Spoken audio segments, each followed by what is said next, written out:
Greetings and bienvenue, Midnight Crew. Thank you for returning to this broadcast.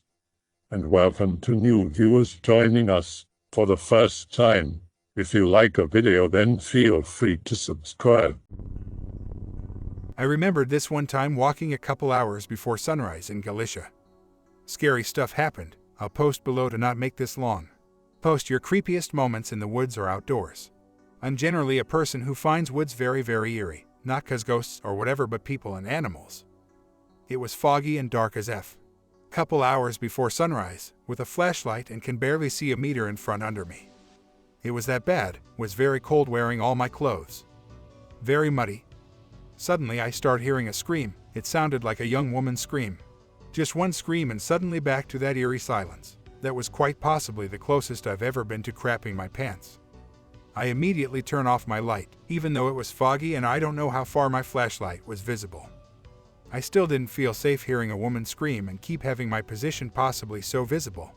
I started walking as fast and carefully as I could. There's mud, I literally can't see anything, it's still full dark.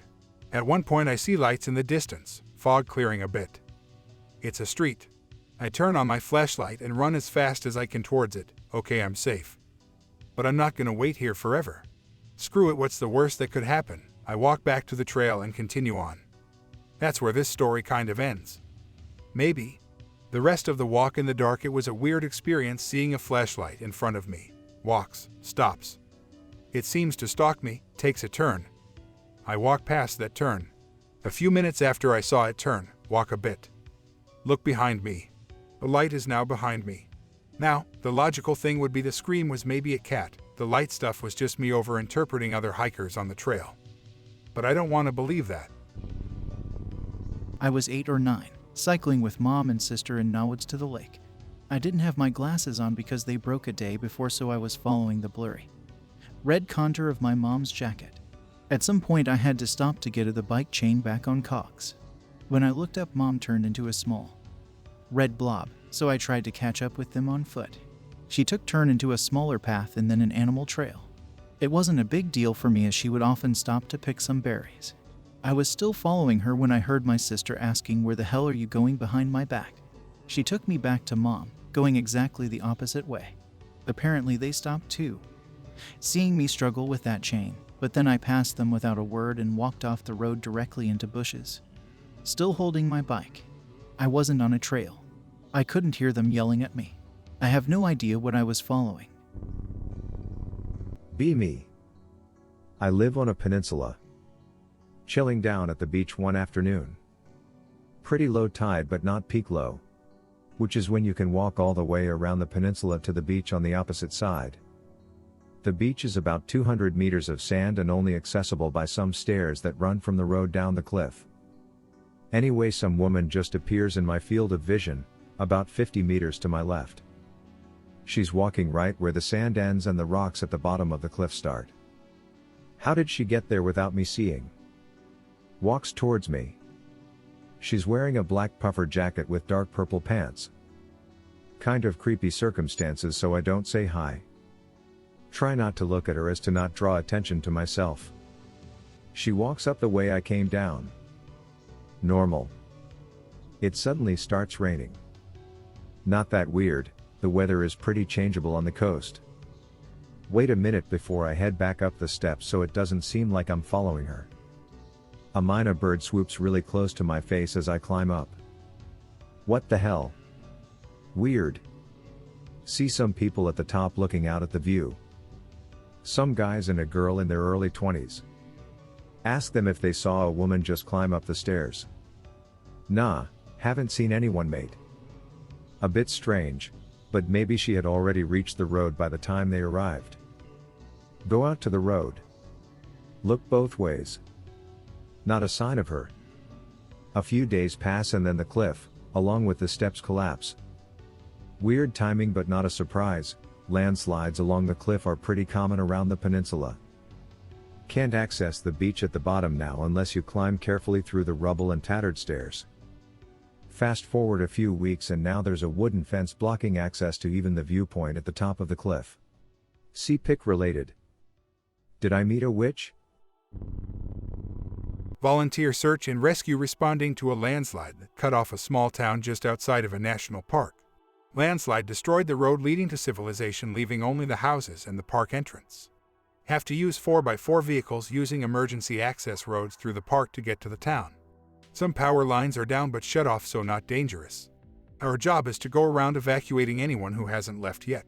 If they don't want to evacuate, we can't force them, but we will mark them down for regular check-ins and food and water drops. Most people have already left. Walk down the town's only street. It is completely empty.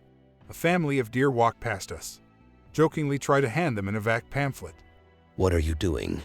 Look up. A dude with a Bigfoot shirt smoking a cigarette and drinking a beer at 9 a.m. on a Wednesday. Explain we are here to escort people to a caravan or check on them. Asks us when the school buses are coming. Sir, the road to town no longer exists. I've got 5 kids that need to go to school. We tell him that is not going to happen, and his best bet is to get his family out via the evacuation caravan and then find a family member to stay with until the road is fixed. Screw that. Explain that he doesn't have to leave if he doesn't want to, and ask him if he needs any food, water, or medical assistance. What I need is to get my kids to school. I wish him good luck and mark the house down for check-ins. A hill collapsed, their only means of escape into a river, and this guy was worried that his kids would miss school. Probably just didn't want to be stuck with 5 kids indefinitely. In the military. Guard duty in the middle of the night. It's 3 a.m. and I'm on about 48 hours without sleep, lying on my stomach in the middle of a pitch black and wet forest. Think I see lights moving deep in the forest. Whisper to my battle buddy, who is supposed to be about 10 meters to my left. Hey, you seeing this? It's pitch black. No response. I assume he has fallen asleep and crawl towards him. Can't even see my own hands if I hold them up in front of me. Suddenly realize I don't remember which direction I came from. Whisper again. Louder. No response. Think I see a silhouette of someone standing a few meters away. Stand up and walk towards it, but it's just a tree. I realize I am completely lost. Hear someone call my name in the distance. Take a few steps towards the voice. I step on something soft right in front of me. It's my battle buddy who is whispering angrily to me. What are you doing? Don't you see the lights?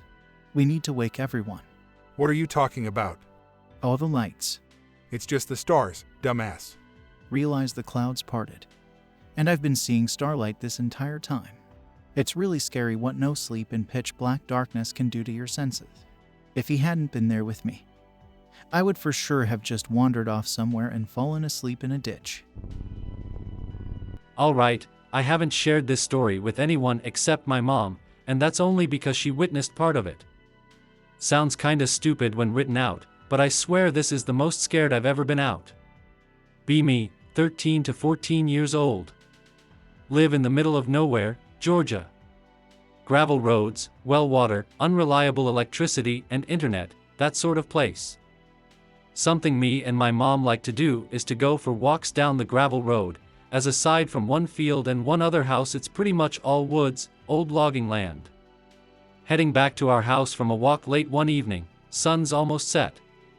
Turn off of gravel road onto our house's driveway, mom is ahead of me. Take one last look into the woods on my right. See tall, bulky shadow figure standing in the brush, has glowing white eyes. Something in my soul tells me that this thing wants me dead. Freeze up, can't move, just staring into this thing's horrible eyes. It starts getting closer to me, but it's not walking. It's floating towards me, body not moving at all. Flight mode finally decided to activate. Run so hard I accidentally kick off my chunky Walmart sneakers without tripping somehow. Run past my mom, full-blown panic, trying my hardest to open the front door despite it being locked. Mom is just standing at the bottom of the stairs leading up onto the front porch, looking at me confused and worried. Tell her I saw something and to please open the door. She looks towards the woods and says, I don't see anything, Anon. I look towards the spot where it was, nothing. Walk gingerly to my sneakers and pick them up, releasing bricks the whole time. Head inside, cry while sitting on my mom's bed while telling her what I saw. She encourages me to write down this story, just in case. And now I've done it, after years of blocking it out I've gotten it off my chest. read stories about cryptids all the time, and the closest thing to what I saw would be a shadow person, I guess. I lived there for a few more years and nothing else happened. Looking back on it, those woods always were a bit darker than usual though. I was night hiking up a mountain near my city. Started walking at 10 p.m. and had no torch and was using the partial moonlight to see. The trail is well maintained, so it is easy to follow in open ground with bushes and no trees. Mostly straight up a valley and quite steep. I am slightly on edge. All the way up, occasionally stopping to listen and look into the darkness for any movement. I am unarmed and do not want to encounter any crazies up in the mountain. There is a slight crest and the path begins to turn and flatten for a few hundred yards with a lot of big boulders and small caves in between where the rocks meet one another. On the night wind I begin to hear the sounds of a baby cry. The gusts swirl in my direction. There is no doubt it's as to what it is, and it's ahead on the trail about 50 yards in front. I am now dead still trying to figure out why there would be a baby up here. I am getting a huge adrenaline dump and some panic. Thoughts of someone hurting a baby in the mountain late at night, and if they spot me, chase me, what will happen? I decide to book it the hell out of there and go back the way I had came, and when reaching the beginning of the crest before the path begins down the valley, there was a weird chanting. Singing in tongues from multiple voices. Gusty wind made it hard to pinpoint, getting louder and softer depending how the wind was blowing. Now I'm beginning to freak out and under no circumstances want to encounter this group of people. Deciding to just head off path and make my way scrambling up the ridgeline to hide until morning. All the while scrambling, I can still hear this chanting closer. Further than closer again. I don't feel safe stopping to hide on this ridge, and it feels like I am being pursued. I keep going till it begins to dip into the adjacent valley and crosses another trail. Still hearing this messed up chanting, I cross the off trail and scramble up the next ridge. Once a couple hundred yards up, I hear the group close to where I had crossed, chanting and shouting loudly. I ran for a while making distance, and eventually the noise faded out and I stopped hearing them. Kept going for a mile or two just to be safe and make sure all was quiet. Found a cave, ledge to lie under. Eventually I dozed off and woke up to mist in the pre-dawn. Walking back to the first trail and back to the car once it was light enough. I'll tell one, but I'm typically on /b/, so I'm going to tell this story in green text and in 2 parts. But it is true. Be 10 years old living in a tiny town not far from the Canadian border. One summer I decided I'm a ninja. I am 100% ninja. Black water shoes, camo pants and top, face and head covered in camo shirt I wrapped around myself, all cool like. Clothes are muddy as the day is long too. I leave them outside in a trash bag in my fort, with dirt and leaves in the bag. This is a trick I learned from my dad who hunts, and it makes it so your clothes don't smell like laundry soap, deodorant, etc. If you only take hot water, no soap, showers the night before you hunt, and then rock these camo clothes, you're basically invisible to animals. As long as you're quiet. I am quiet. I am the night. I am a ninja. Be running around with my blowgun, hunting birds and bugs and stuff one day in the woods behind my house, like every other day. Decide to suit up at my fort and change into my ninja gear and bounce around playing pretend. Run around Scooby-Doo for an hour as a ninja, mainly down an old road near my house, towards a creek I know and love dearly. Not far from home really, 3 miles or so. Creek being maybe 4 miles from home. Suddenly realize I'm looking at something big, brown and furry in front of me. I register it but don't even flinch as I am dumb AF 10-year-old. It's sitting facing away from me on the old road, doing something. I just keep walking, running, bouncing towards it. As I get closer I realize this thing must be 6 feet tall sitting down.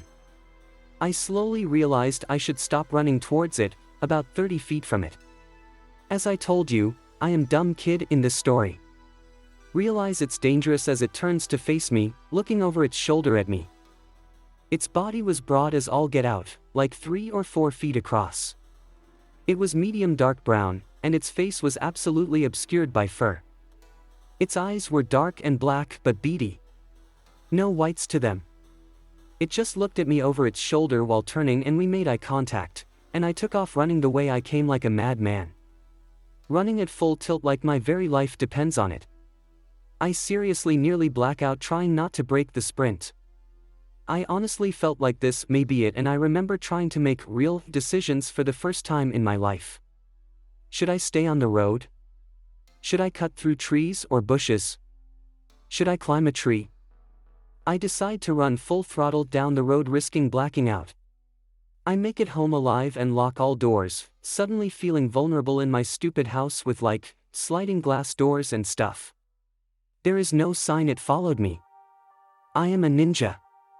I barely recover my breath and have to lay down for some time to not die. I seriously run my lungs off. That night, there are sounds outside, and I am under the covers. Dad says it was probably a bear the next morning, and tells me not to go far from the house for a few days, till they leave. Next day I didn't even go outside. When Dad leaves for work, I close all windows and shades. That day I see a figure through the dining room shades that looks big, like a sitting bear. I sneak into the laundry room, silent, and try not to crap myself. That night, more noises outside. And this time I hear Dad get out of bed. He grabs a shotgun and flicks the lights on and off on the back porch, yelling, "Hey bear, go away bear," over and over. He's done this before. Bears typically leave. Next day I repeat the same ritual. All windows closed and shades drawn. I watch TV and play video. That thing ain't eating me. I see figures in the windows again. Time to employ Dad as a watchful protector when he gets home.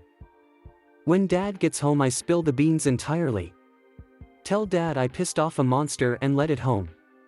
Dad is not fazed but mad at me. Dad decides to take out all the trash and move the cans away from the house. He mows the lawn too, way out so we can see it coming. Then he turns the automatic lights on that came with our house. We turned them off when we moved in since they always go on and it wakes us up. 99% of the time it's a dog or raccoon. 1% of the time it's nothing. Dad then calls animal control and tells them that a bear has been around on property and if he has to he'll shoot it. They get mad, he tells them to come get it then. They say they can't. Dad says that ought to do it like he solved it. I trust him. That night the lights go on and we hear the noises. Dad opens the back door and yells, "Hey bear, go away bear," again and again, but there is nothing in sight. I now have courage since Dad is there, so I look out my windows. I see nothing. Lights go off. After a while lights turned on again. Dad does the same thing. Nothing to see though. This repeats all night, until Dad says screw it, it's just a bear, it'll leave eventually. I can't sleep at all.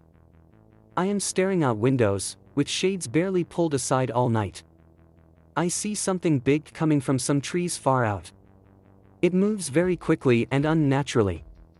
Like it doesn't have to build up speed to move or stop. Just moves rapidly and reverses course rapidly too. Shaped like a Buick with long spidery legs. I watch this thing move around the yard way off for like an hour, not saying anything. Eventually it leaves. Next day I spot massive imprints in the yard through the window and check it out. Like something big was standing and looking in all our windows, on 2 feet. No mud, so no food prints. My window has several deep indents in front of it. Stay inside for the rest of summer. Summer of the Ninja has been cancelled. It came back a few times in the next weeks but then left for good. True story. I hope that you enjoyed tonight's broadcast. If you enjoyed tonight's story, then please subscribe to the channel as more green texts will appear daily. A new broadcast will appear when the clock strikes midnight Central Time.